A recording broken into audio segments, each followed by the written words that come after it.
things over Mama.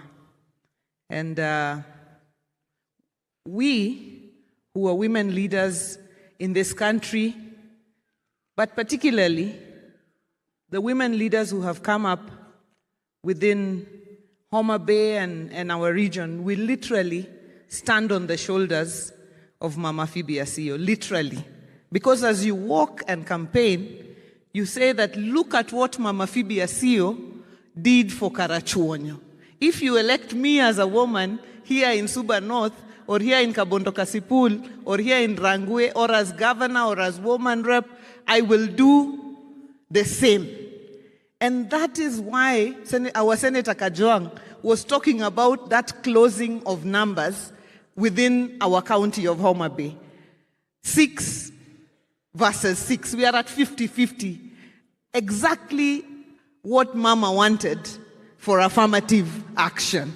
And apart from that, it is not just women. Women are opaso here. They are women of quality. And I think Senator alluded to that. Because, you know, when you start counting the women in Homa Bay, Honorable Dr. Ivo Bara, Honorable Dr. Bensouda, Honorable Senator Dr. Beatrice Ogola, Honorable Dr. Lillian Gogo. The least educated are the loudest, which is which is me and Millie, who have now been sent back to school. So we are reading as we speak. So we will be having Dr. Millie very soon and Dr. Wanga.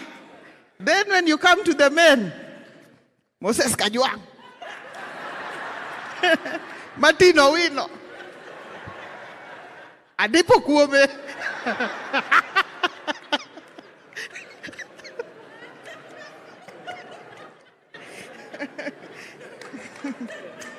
I'm telling you,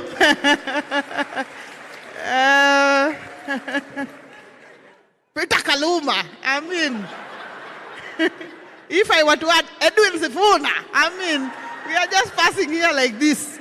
So, that is how it's going. And therefore, we have been well held and well trained by Mama. And she didn't leave it just in the political realm. I think it was about 5 years ago that we were sending off Baba, Richard.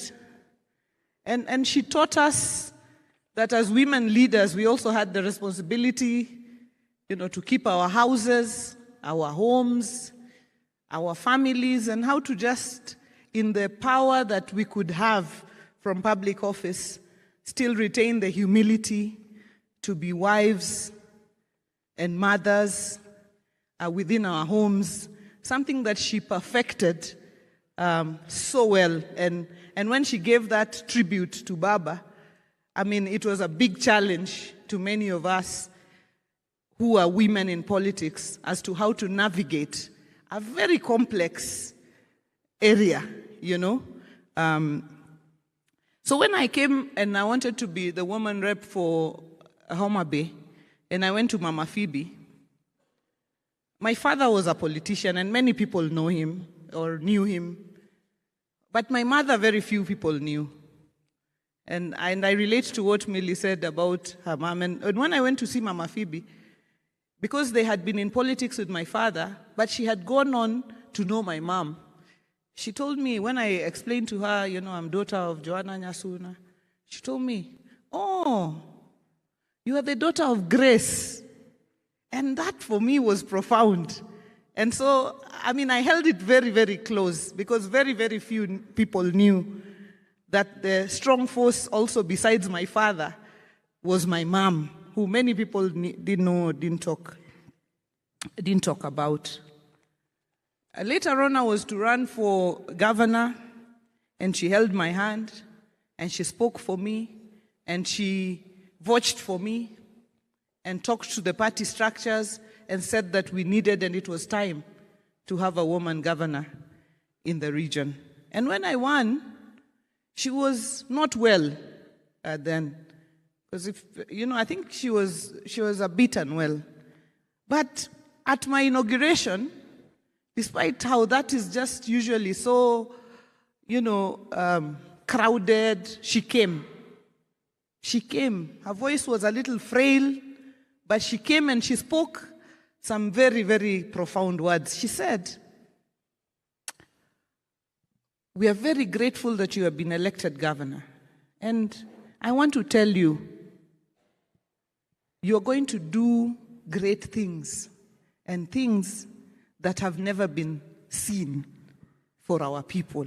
And then she turned to the people and said, "Joturua asingonu, my people, I promise you."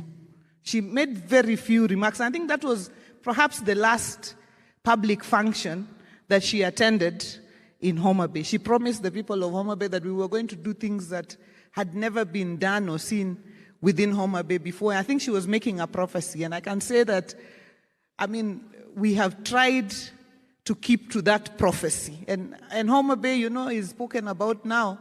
We say we are Homa Bay people, and Amadi, I can see you, we are Homa Bay people, And it's a great thing. And I am happy that we are able to make Mama proud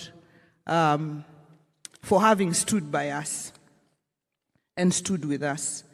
And so we saw her last year in New York, in North Carolina. When we were in New York for CSW, we took time off with Rosa, Honorable Rosa Buyu, Honorable Ivo Barra, and went to North Carolina to see her. And she was very, very clear in her mind. And I wanted to be like that when I'm 90. I wanted to be able to just say, she was